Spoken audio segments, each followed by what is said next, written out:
Okay, hi everybody. Welcome to part 2 of the workshop. I apologize. I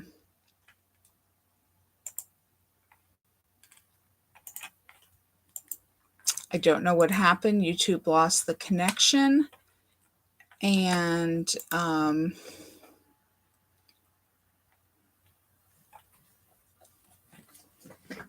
YouTube lost my connection. I don't know what happened, so I had to start over. But when I start over, it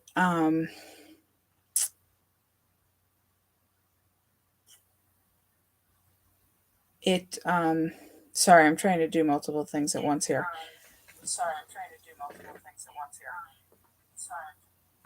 And if you heard that, that was my phone because I'm trying to share the link.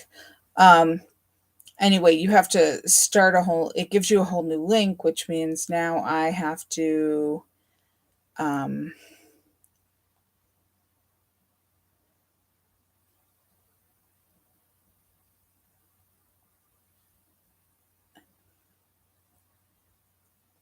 share that link with you guys so you can get back. You can't just start over again.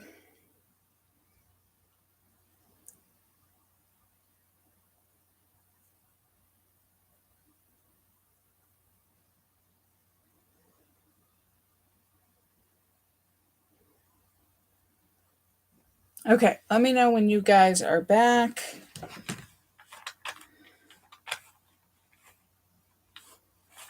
Oh, now I got to get back to my correct screen so I can see what's going on. Let's see the chat.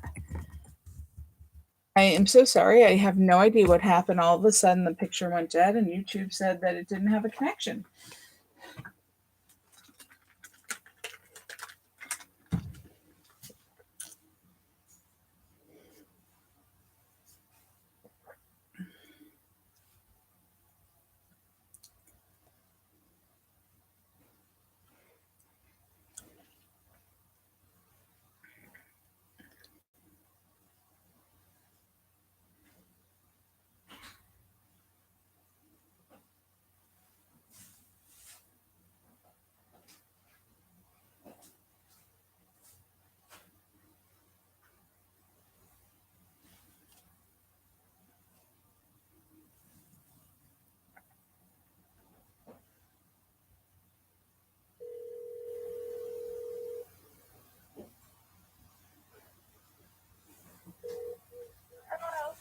I just emailed you the new link.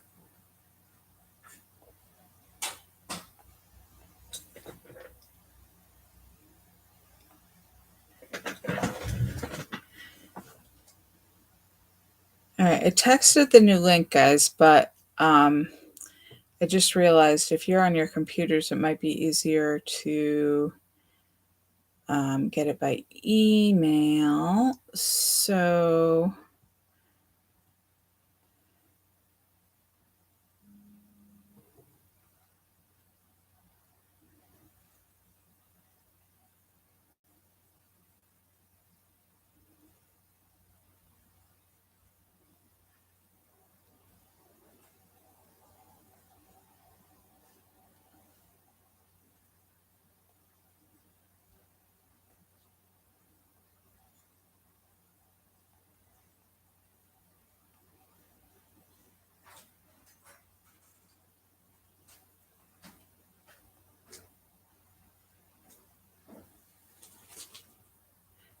okay, great, Cheryl.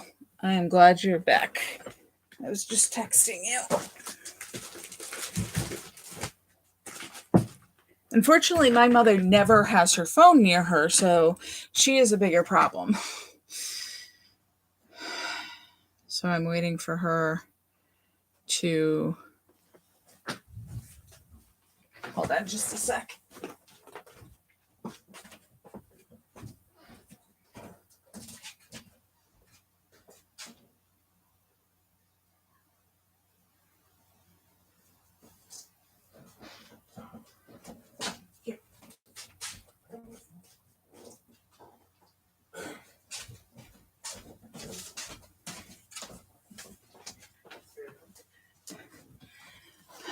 Okay, so there's always some kind of excitement with technology, right? So hopefully, now that you're back on, if you had anything to catch up on, uh, you can get caught up, and we will resume in just a minute.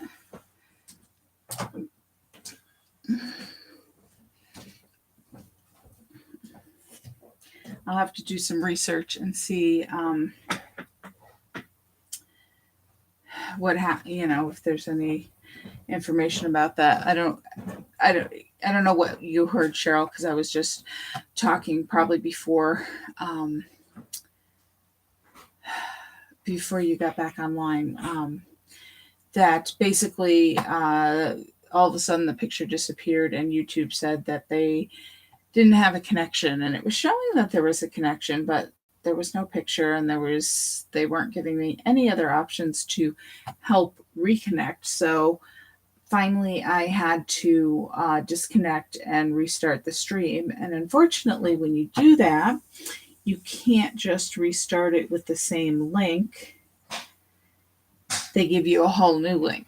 Thus, that's why I had to send you. So if you are going to rewatch this in the future, I'll have to relabel the first part 1, and this one is labeled part 2.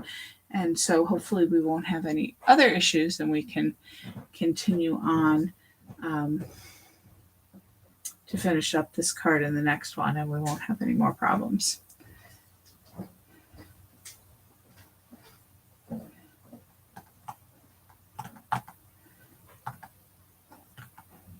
I am seeing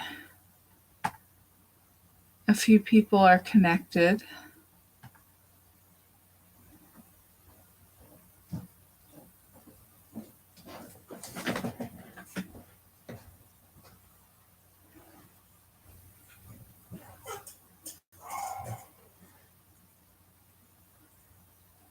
All right, so I'm going to go ahead. So we have our tower, and I was saying you want to fold it in half, but you want it so the adhesive you just added is on the left panel.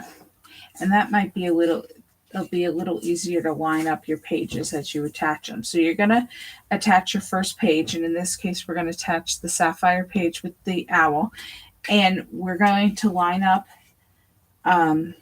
the top and the bottom, and then the left edge, and that's the folded edge of the tower.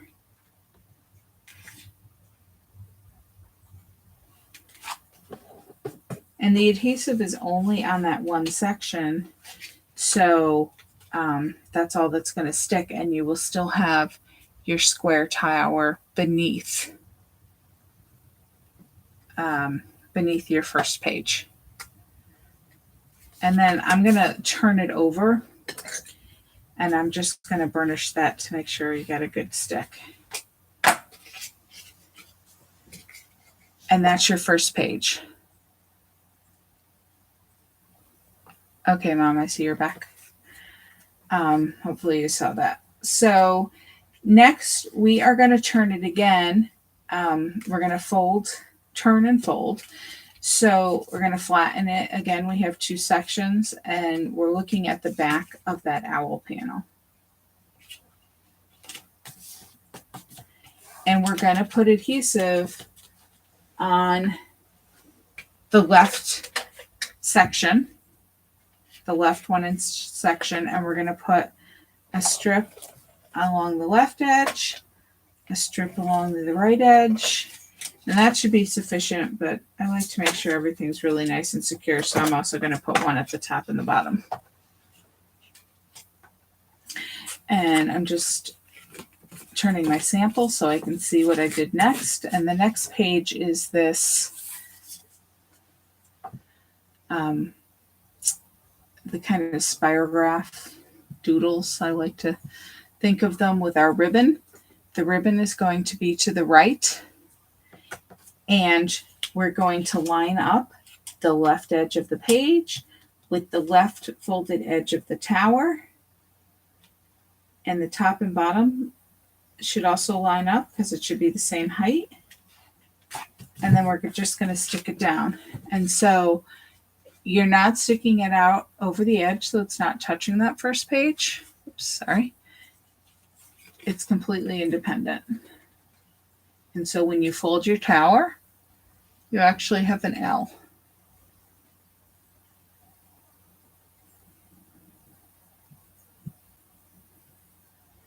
And then we're going to do that again. So you're going to fold it back down. And again, you're looking at 2 sections. They're the last 2 sections that don't have any pages on them of the tower. And in this case, this is the side I have. Oh, sorry, I didn't burnish this down. This is the side I have my seam, but it doesn't matter which side your seam is on. As I fold my sample, this is the back of the page we just put on with the rainbow stripes, and your scallop should be on the left-hand side. We're going to put adhesive on the left section of the tower, along the left edge, the right edge, top and bottom. And we're going to put the orange owl section on. We're going to line up the top, the bottom, and the left edges. So the left edge of the page and the left folded edge of the tower.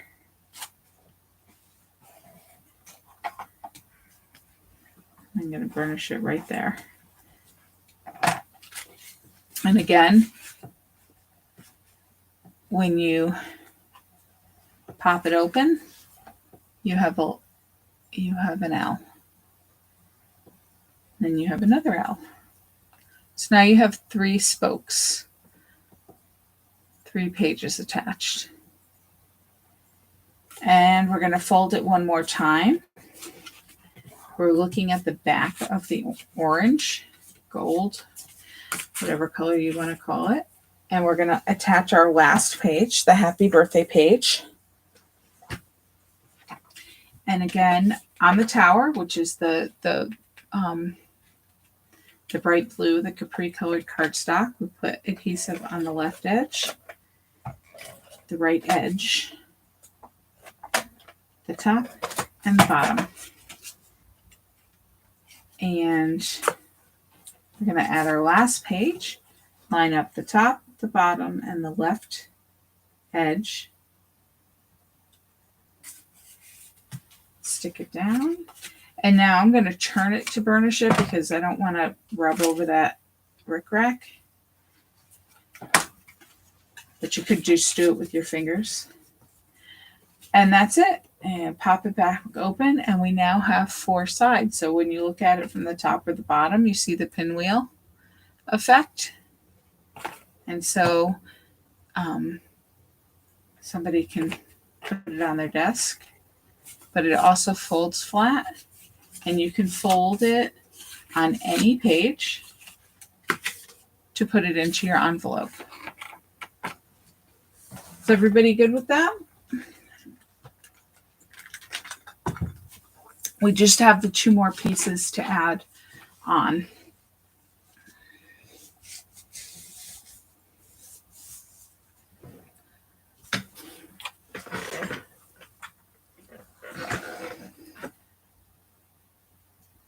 Okay, we're going to fold it so that we're looking at that last page we just added on, the happy birthday page with the flowers. We're going to put this Sapphire scalloped border onto the back of the orange. We didn't add this on before because you could see it goes right next to the start of this page. And although we know by doing the math that's 1 inch in, it's easier to add it on now so it gets perfectly put on along that edge. And I'm using my ATG again. I'm putting the adhesive on the lighter side. So the darker side is up, and it should be the same height as your page. You could trim it if it's a little long. but you're going to put it on right along the right edge of that panel.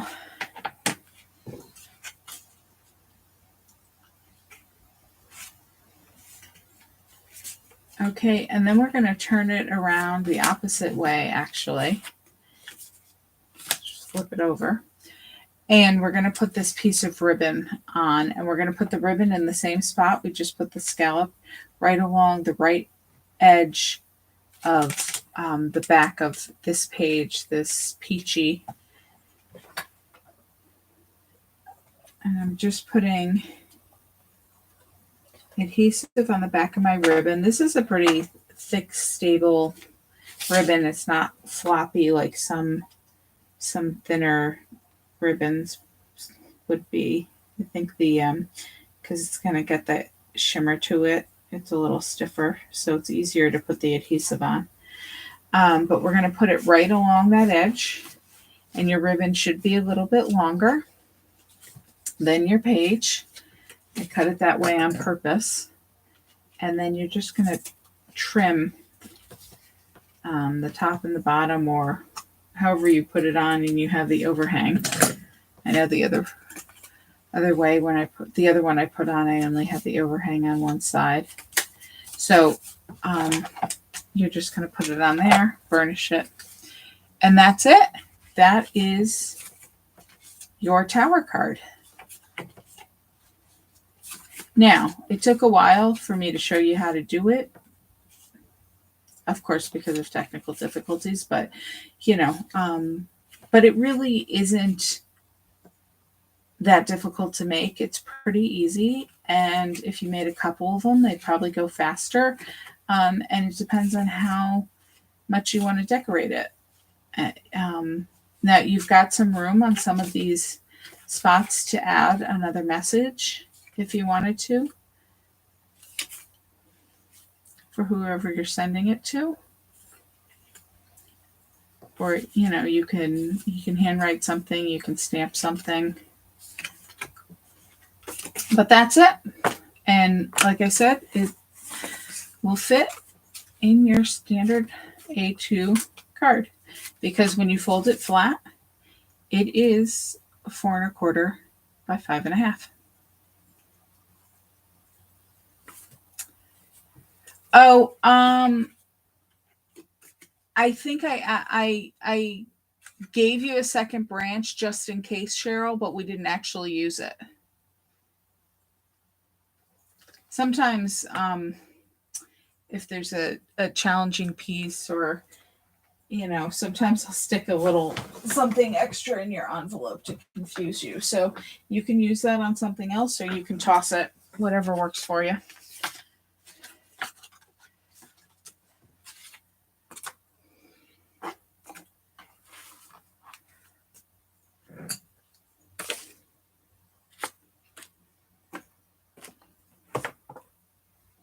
Okay, so we are going to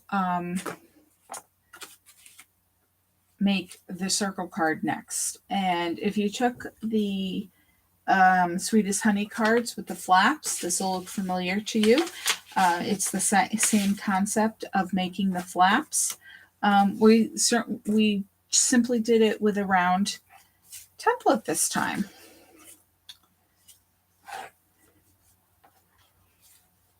And you've got a bunch of pieces. Oh, and I have this extra piece because I'm going to demo how I cut the circles. Let me just grab my die. And as you can see, I have a whole bunch of circle dies. And you could do this with a punch too, but I did it with my dies.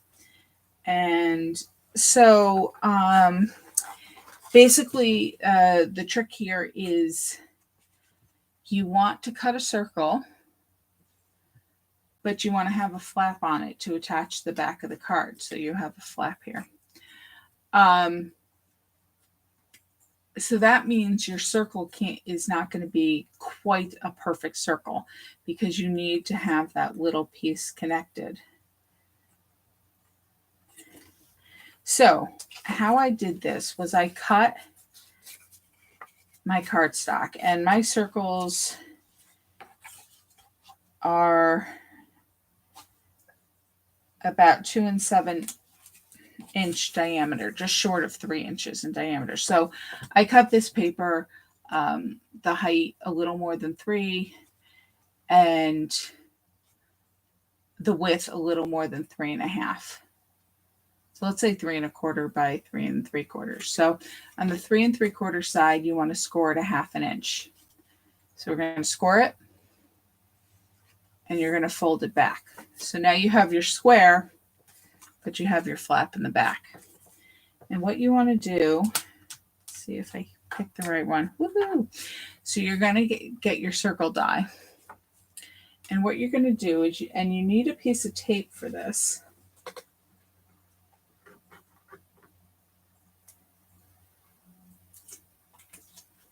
Okay, this piece of tape has a little paper on it, but it's okay because as long as it sticks. So what we want to do is stick the side with the flap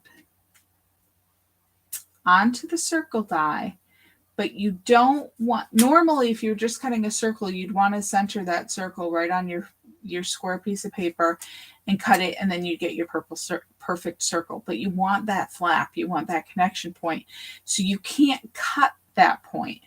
So you want to slide your on a piece of paper here so you can see, hopefully see the it's a little too dark.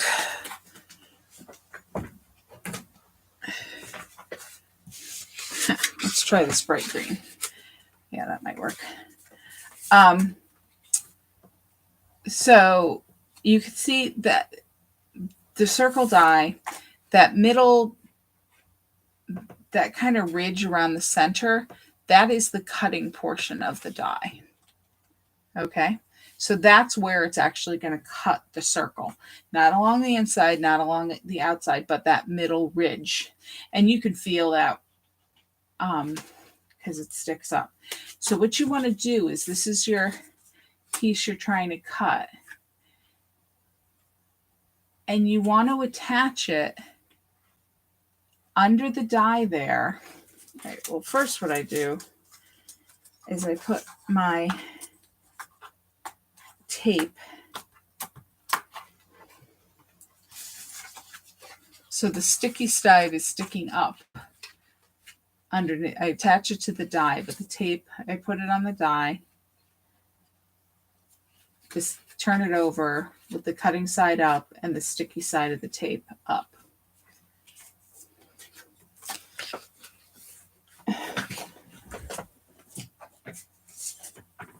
Piece of paper is too long, it's too hard to hold so you can see it. Okay, so the sticky side of the tape is up. I'm going to put my, I'll show you in a minute here. Okay, I'm going to put the piece I'm cutting with the flap just short of that cutting spot.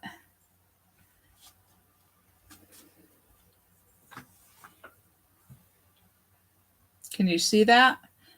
So nothing is going to cut there because there's no paper touching the cutting line. And so now when I go ahead and put it through my die cutter, it cuts this circle with this straight spot because that was not touching the cutting line. And I had my flap folded over, has to be folded over, and it's still attached. Okay, so hopefully you understood that. If you should ever want to cut circle flaps yourself, that is how you do it. That is one way to do it. Anyway. But I did it for you, so you don't have to do it. Okay, so we're going to color our owls. Getting my paper back here. So I've got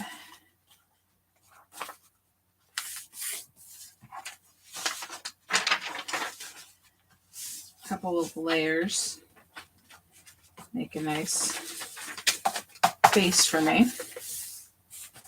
And I guess we'll color this guy first. And I tried to stick with the same colors.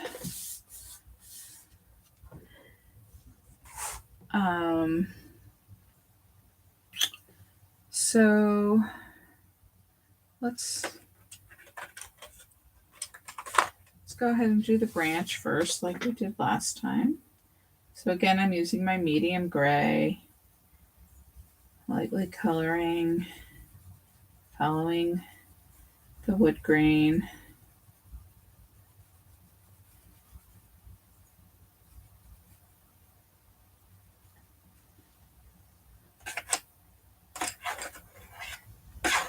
I'm going to use some green leaves. In this case, I went with my lighter, it's called apple green, my lighter green pencil because, you know, I used the darker green on the gold because it had to be darker than the gold. But since we're on white cardstock this time, I can use a lighter color.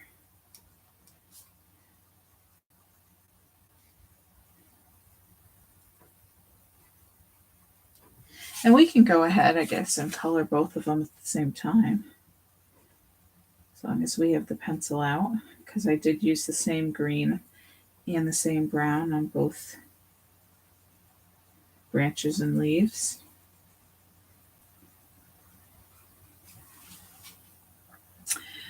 So I'm going to get my brown back to color the other branch.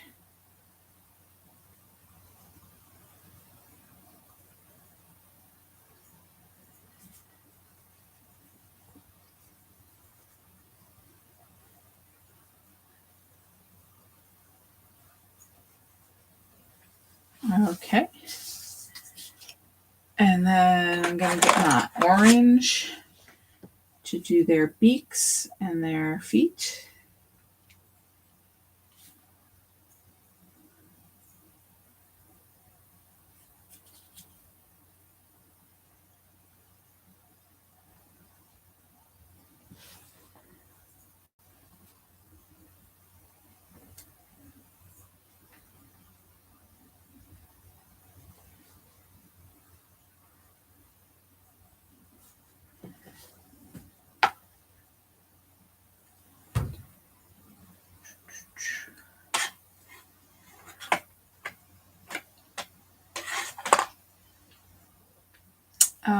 Right, I got my yellow.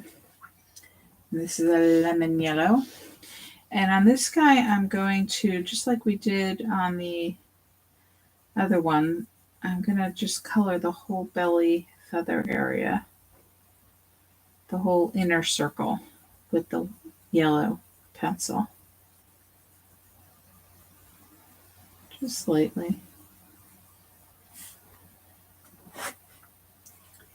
I'm also going to color the biggest area of the eye section with the same color pencil.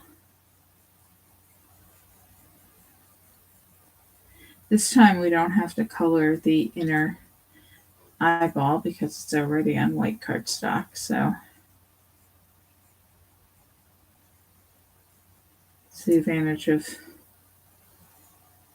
using white, right?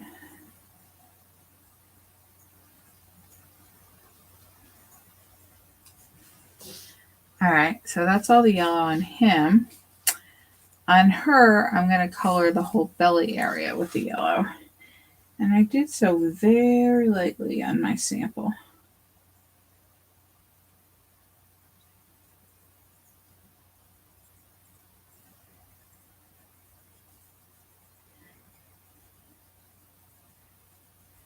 And as you can see, I'm not coloring between those hearts. That area is way too small. It's such a pale color, and this is why I chose a pale color and to use it lightly. I'm just coloring right over those hearts. And then we're going to color them in with that bright pink. So nobody's going to know that we colored that area with the yellow first. And it just makes our lives a lot easier, right? I mean, you could color between each one, but it's a lot more work. All right, that's it.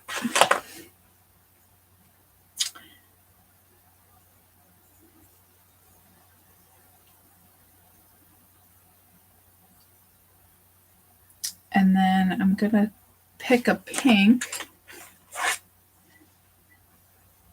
This is actually considered carmine red, but to me that's pink.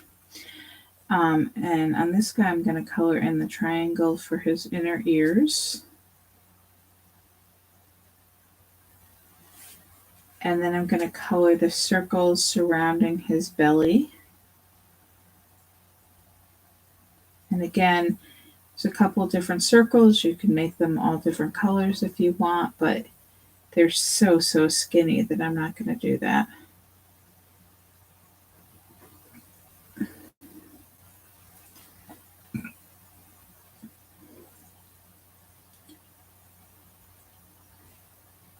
And then I'm going to color the rings around his eyeballs.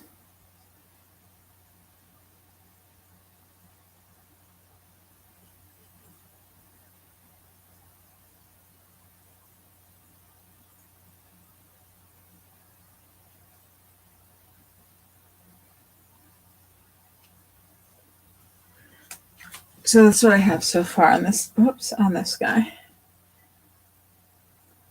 Basically, all of the details are now colored on him. It's just the larger area that needs to be colored.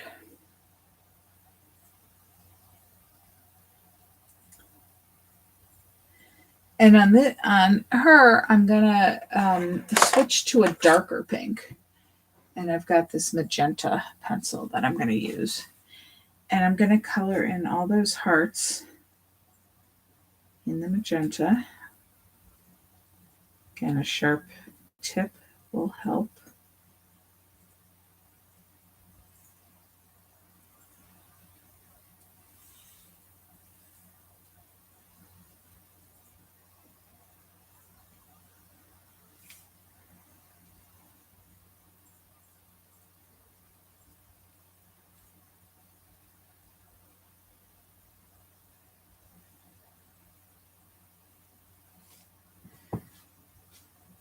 And then I'm also going to color in the scallops around her eyeballs. I'm going to leave that inner ring white for now. I'm going to do that blue after I finish this, but these are just the scallops.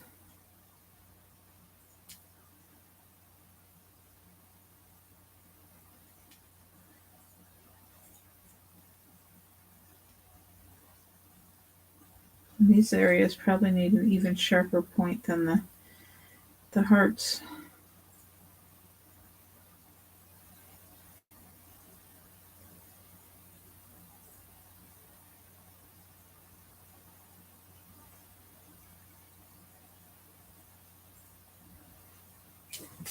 And that's what we've got for her so far.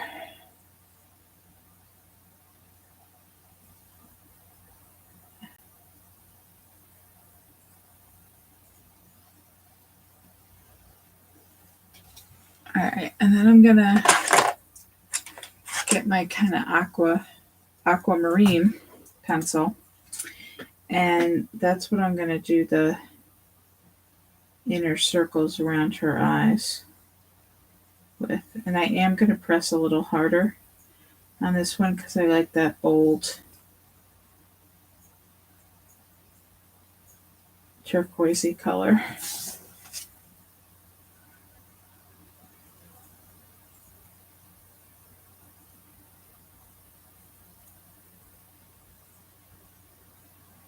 And then I'm going to use the same pencil to color the larger area on both birds, but I'm going to use it lighter, so it is a lighter shade than what I just colored around her eyes.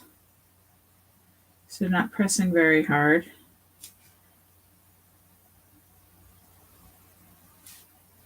I always like to color the narrower areas first.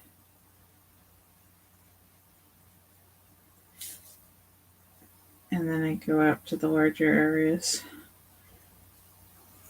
Not that there's a reason for that, other than it's something I've always done. I suppose it feels like you accomplish more first if you got those little detail areas that are a little more nitpicky, and then you can go ahead and fill it in. And there you go. And we're going to do that.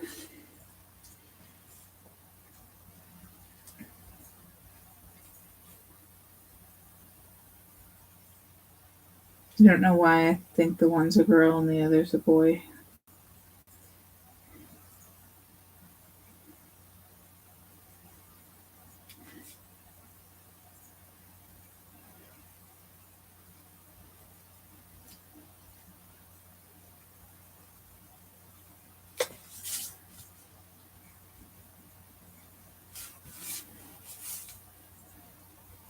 There's not really a lot of, they're so cartoony.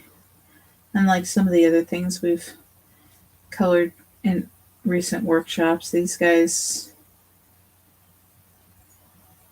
are adorable, but totally unrealistic. So I'm not too worried about, shading and making sure it looks like realistic lighting. They're just goofy little owls.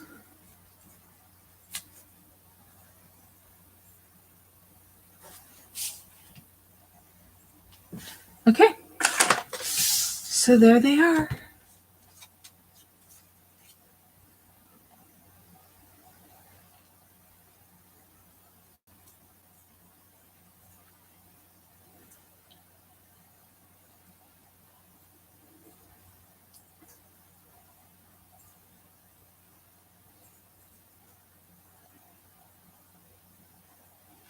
All right, so and we're just going to assemble everything. So the back panel of your card is this. This is peacock cardstock. It's like a deep teal. And we're going to add our 2 flaps onto that. So what we're going to do is the aqua one, which is Glacier. You'll notice I put, for both of them, I used the darker color for the outside. Just going to open up that flap and add some adhesive to that little 1/2-inch flap on the inside. And then we're going to stick it behind the large circle. And you just want the edge of that circle to be next to the score line on the flap so that the flap closes easily. And you'll see just a little bit of the flap behind the edge, but not so much that it's distracting. So again, I'm going to put adhesive on the inside of the orange flap. And I'm basically going to put it across from it. And that's another way to do it. You can put your circle in the front, fold your flap around to the back, and then you'll know that the edge of your card is right on, or right next to the score line, because it won't fold if it's not in the right spot. So if you flip it over, you can see that the 2 flaps are on the back of the large circle across from each other. Now I put them across from each other, but when I assembled them, I turned the circle so it was on an angle. I just like the look of that better than them being straight across, but you can put them whichever way you like. So I'm going to go ahead and open this so we can put our inside pieces on. And like I said, I kind of held it so it was on a diagonal. And the first thing we're going to do is do the first plaid. And on the back is Easter eggs. You might remember this paper. This is leftover from last year's Easter card demos I had done. So I am just putting adhesive on the Easter egg side of it. And I just like this plaid with the owls. And that's how I chose my colors, my colored pencil colors. I based it on this paper. And then I'm going to use the smaller plaid circle up on the light aqua flap.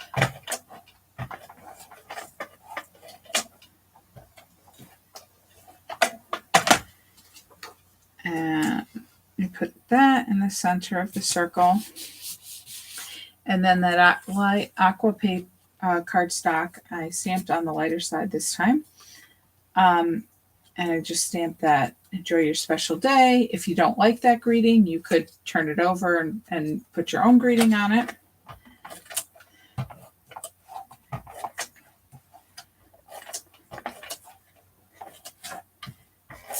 And we're going to put it on the circle.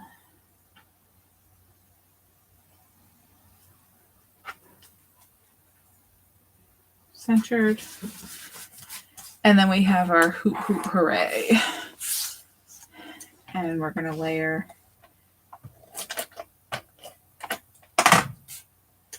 that on the pink rectangle. And then put adhesive on the back of that. And put that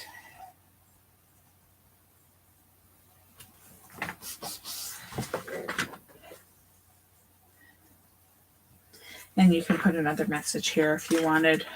We'll just sign it here.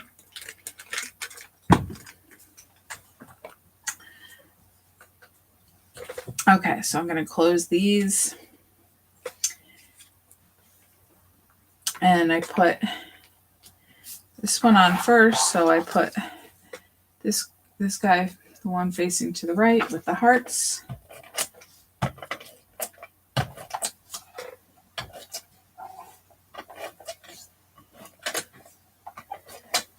Okay, I'm going to put, and again, I'm going to hold it so it's on an angle and put her in the center of that flap, and then close my orange flap and put him on the outside of that one. Whoops.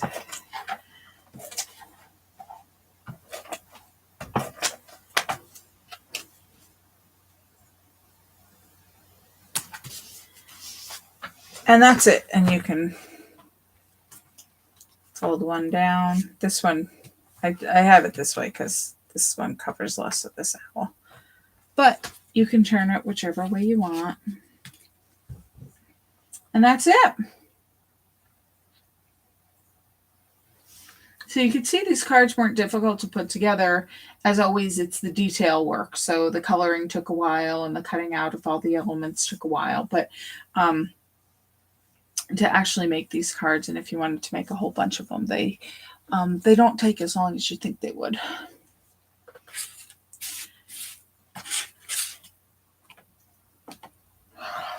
So hopefully you enjoyed those. I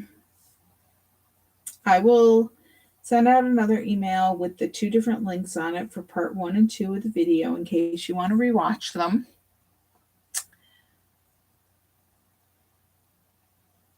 No, I didn't actually put anything on the back, Cheryl, to cover those hinges. But you are welcome to do that.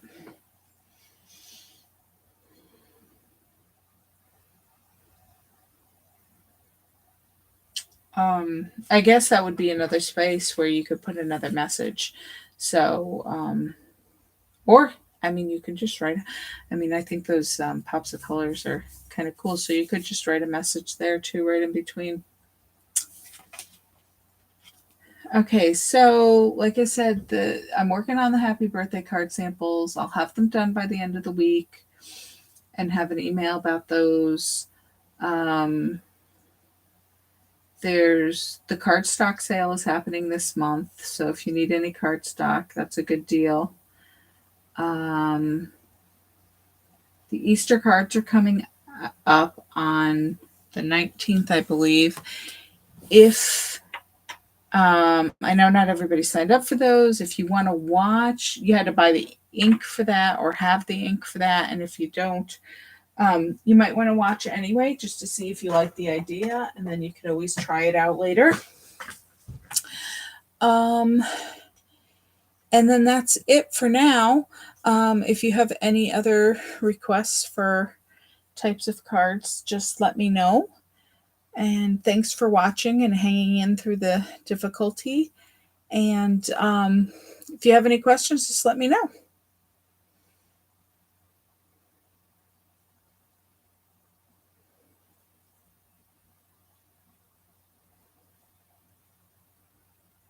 All right. Well, have a good night, everyone.